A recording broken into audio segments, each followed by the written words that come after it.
Hey everybody, welcome to the videos for my core plays for week 15 of the NFL season over on DraftKings. So we're going to my 3 favorite cash and tournament plays on the entire site, and also talk a little bit about prize picks as well. But I'm sure most of you know this has been a crazy week so far, sifting through the news, waiting for COVID, waiting for guys getting activated off the IR. It has just been a wacky and wild week, but I think we're finally starting to get some clarity on which direction we are needing to go this weekend to be successful. And if you do find this video helpful in any way possible, make sure you leave a like, subscribe to the channel if you haven't yet already. If you want to take that one step further, become an official member over on Patreon. Link is down below in the description for that. Cheat sheets, optimizers, ownership projections, all that fun stuff.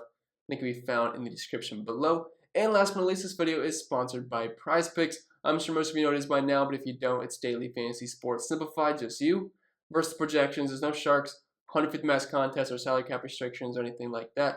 Just you versus the props they offer each and every single day. And as of right now, if you're new signing over on Prize Picks, you can get a free money bonus that's an instant deposit match up to $100 when you use code CPEN and tell them I sent you. I think it'll be up for the plugs for the most part, so without further ado, let's dive into today's video. And starting us off with cash game core play number 1 of the week, it's obvious. It's James Robinson, $5,400 of the Jacksonville Jaguars.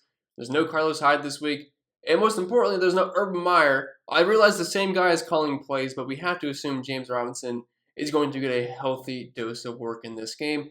I did add something different on the slideshow for the core plays video this weekend. I added my own projections and my ownership projections for each guy we talk about, just to give you a preview of what I had these guys projected at currently. Obviously, these can change barring any news. But as of right now, I actually have James Robinson as my RB2 in the slate in terms of raw points, only behind Najee Harris at 17.3. And I currently have him projected as the highest owned player on the entire site, let alone at the running back position. But what's not to like about James Robinson this week? He's only $5,400. This is just way too cheap. He's facing the Texans. The Jacksonville Jaguars are actually favored in this game. We have a coaching change. I mean, this is a smash spot for James Robinson. I'd be very surprised if he doesn't hit close to 100 rushing yards in this game. Texans are allowing over 120 rushing yards per game on the season, over rushing touchdown, 28th versus the run, and 27th versus fantasy running backs this season. And like I was mentioning, the Jaguars are playing at home, 5.5-point favorites. Like, how often can we say the Jaguars are 5.5-point favorites? So he pretty much checks each and every single box for me. He should get some passing game work. I'm loving him a lot at this price point. I also like getting the over on his Prize Picks prop at only 82.5 rushing yards.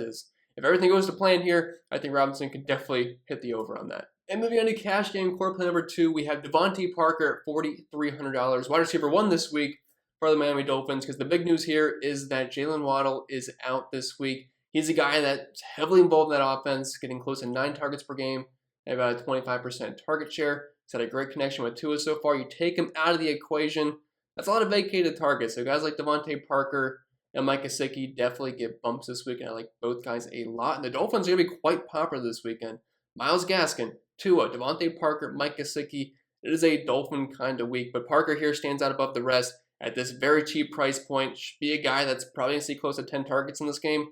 And the games he's played this year, he's not played a full season, but he's averaging close to 8 targets per game anyway, and a 22% target share, which actually is not too far off of Jalen Waddle.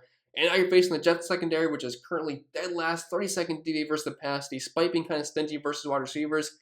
That's not because they're good, that's just because teams run the ball, and the Jets typically in the second half, so they run the ball too much. But DAVANTE Parker, smash spot here, currently have him projected for 14.5 points, which is, like, point per dollar wise, definitely by far the best.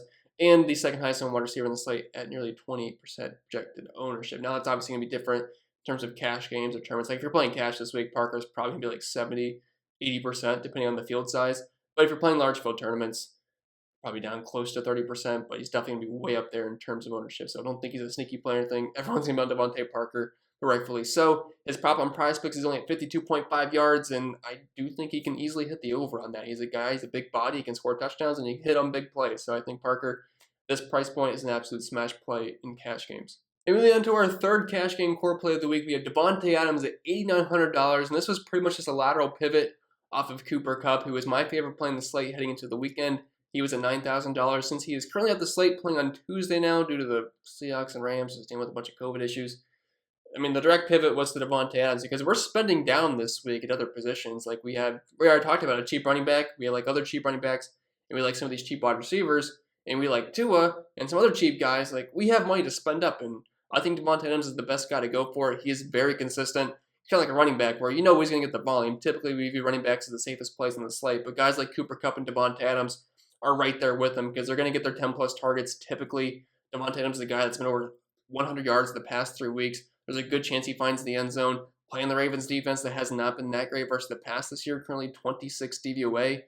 And it's just hard not to like Adams here because we have money to spend, and just why not play him? He's averaging 100 yards in the season, 10.5 targets, over half a touchdown per game, and a 33% target share with a 40% market share of the team's air yards. And this team runs through Adams and runs through either A.J. Dillon or Aaron Jones. Like, the ball doesn't really go too many other places, and I just have a hard time seeing Adams bust here. And like I said, we have money to spend, and he's one of the safest guys on the entire slate because the spend-up running backs this week, we're talking Najee Harris, Zeke, and Joe Mixon. Like, it's not like we have like a healthy Derrick Henry or a Dalvin Cook or any of those kind of guys, or a Jonathan Taylor. So Adams is the guy I'm landing on the most here. I'm projected for around 24 fantasy points, which is kind of a step ahead of the rest of the field here at this position. And in terms of ownership, the second highest owned player in general and the highest owned wide receiver, coming around 33%. Also, his price picks prop is too low. 87.5 yards. I assume it's going to get into the 90s by the time the game starts tomorrow, so I would get on that while you can. Hopefully it doesn't get bumped up before I post this video, but that's just too low. I mean, he's averaging 100 in the season, been over 100 the past 3 weeks.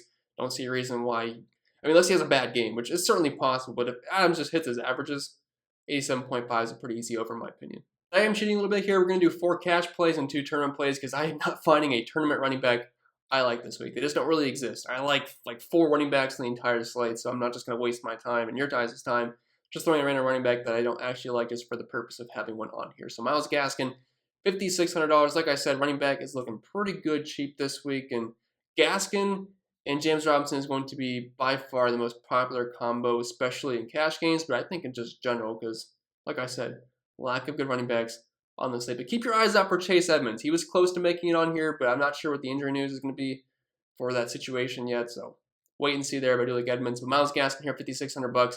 Facing the Jets, this is pretty self-explanatory. In the games he's played this year, averaging around 12 carries and close to 5 targets. If we're going to get 15 plus touches with a decent amount of that being in the passing game versus the team that's getting killed by running backs this year, currently 31st DVOA, 32nd, dead last in position when it comes to fantasy points allowed, 36.4 points, which is by far the most. 120 rushing yards, over 60 receiving yards, nearly 7 catches, and nearly 1.5 rushing touchdowns per game. Like, the Jets are just getting killed on the ground so far this year. Myles Gaskin did have a decent game versus them about a month ago, and I would not be surprised if it happens once again here. Like, he's just so cheap, and the matchup is just spectacular. And we all like the Dolphins this week, so, I mean, what's one more, really? But I have him projected for close to 15 points, which point otherwise does put him up there in the top 3 this weekend, and currently the second highest on running back on the entire slate, coming in just under 30%. His price fix prop, well, I'm not super confident in this. It's at 50.5. I could see him hitting the over, but really I'm just hoping for a touchdown and like 40 to 50 yards, and hopefully a couple of catches, which can certainly pay off his price point, $5,600. But this is a fantastic matchup for Gaskin. And moving on to our first GPP core play of the week is Diontae Johnson here, wide receiver 1 for the Pittsburgh Steelers at $7,500. They get a price bump, but I think this is what's going to keep him a little bit lower owned than he should be. And I'm not saying he's going to be forgotten about. He will have some ownership. I currently have him around 17-20%, which I guess feels high saying it, but keep in mind it's only a 9-game slate, so the ownership numbers are a bit inflated. If this was the 11-game slate they were originally going to have, I had him around like 12 to 15. So numbers did get inflated, and then losing Cooper Kupp, obviously he's going to bump up most of the wide receivers here. But Diontae Johnson is priced right around guys like CeeDee Lamb, Jamar Chase, Stephon Diggs, Deebo Samuel, Davante Adams, and Davante Adams will soak up a ton of ownership up top. People are playing Josh Allen, so that'll get Stephon Diggs mixed in there, and then Deebo Samuel's playing the Falcons. I think that kind of explains itself. But I love Diontae here. Like, since I was like week 6, he has had like all of his games in double-digit targets besides one where he had like 6 targets, but he has yet to have a game below double digits this season, fantasy points-wise, and he's just as consistent as ever. Like, he's averaging nearly 11 targets per game this year, a 30% target share, a 40% market share of the team's air yards, a 71% weight opportunity share, which is only behind Davante Adams on this slate. And he's facing the Titans secondary, who is allowing the second most points per game to wide receivers this year, close to 200 yards specifically to receivers, and nearly 45 DraftKings points per game. And we know where the ball is going in Pittsburgh. It's either going to Najee Harris or it's going to Diontae Johnson and sometimes Freiermuth. But I love Diontae here in tournaments just to get off a little bit of the chalk up top, especially Davante Adams. I'm not sure if you're going to play Diontae in addition to Davante Adams in like a cash game build. So kind of getting a little bit off sequence here with Diontae. I think it's a great way to go in tournaments. Have him projected at nearly 20 points, which is, I believe, top 3 at the wide receiver position this week. And his prop on Prize Picks is currently sitting at 75.5, which is a few yards under his average on the season. That's not too far. But with the amount of volume he gets, I do feel pretty comfortable with him getting over 75 receiving yards in this. And moving into our second and final GPP core play of the week, we have AJ Green, $4,100, wide receiver 1/2 for the Arizona Cardinals this weekend. The big thing here is no DeAndre Hopkins for the Cardinals. So guys like Christian Kirk, AJ Green, and maybe a little bit Rondale Moore get a bit of a bump, although Rondale Moore does not play the same kind of role that DeAndre Hopkins does. So basically, I think it's going to be AJ Green and Christian Kirk just getting a bump in usage. And both these guys are pretty cheap this week, and we like Kyler, so we have to like his pass catching options. I realize he can get done with his legs, but he's still a guy that can throw the ball a lot. He had nearly 400 passing yards last week. Now the game was very competitive back and forth. Not really sure that'll be the case this week versus Detroit. They're double-digit favorites on the road, but they still have a 30-point implied team total. James Conner's banged up. Chase Evans is coming at the IR. But this passing attack is definitely in a good spot. I mean, the Lions are 30th DVA versus the pass this season, and AJ Green and Christian Kirk are just a little bit underpriced. And they're both great plays, and if salary wasn't an issue or we're not really factoring in ownership, I like Christian Kirk more than AJ Green, but I have them very similar projections. I have Kirk in the upper 14s, AJ Green in the lower 14s, but I have Christian Kirk close to around 27% ownership. Meanwhile, AJ Green's nearly half that at around 13 to 15%. I think we could see Christian Kirk probably maybe even push 20 in some situations, but AJ Green should have much lower ownership. If that's the case, I feel like they're pretty much the same exact play. I know AJ Green's old and washed at this point, but he had over 100 yards last week, and he didn't look that bad. And I mean, I think he's in a great spot. I mean, when the projections are that similar, but the ownership projections are that far off, just give me the guy that's lower owned in tournaments. So I like both, but Green tournaments, Christian Kirk in cash games. You can still play Green in cash games, but I feel like he's a better tournament play here. But that being said, I think that'll be it for the video. So I hope it was helpful, and if it was, make sure you leave a like, subscribe to the channel if you haven't already. If you want to take that one step further, become an official member over on Patreon. Link is down below in the description for that. Optimized ownership projections, all the fun stuff. You know where to find it. And don't forget, this video was sponsored by Prize Picks, and code CPEN can get you a free money bonus up to $100 if you are a new signee over there, and I would highly recommend checking it out, as it's very fun to play over there, in addition to what you do on DraftKings, going up to 10x your buy-in. So give it a chance and try out the Christmas promos that they're offering each and every single day up until Christmas. But I think that'll be it. I'll stop rambling. I wish you guys the best of luck this week, because we will need it, because there's just so much stuff going on.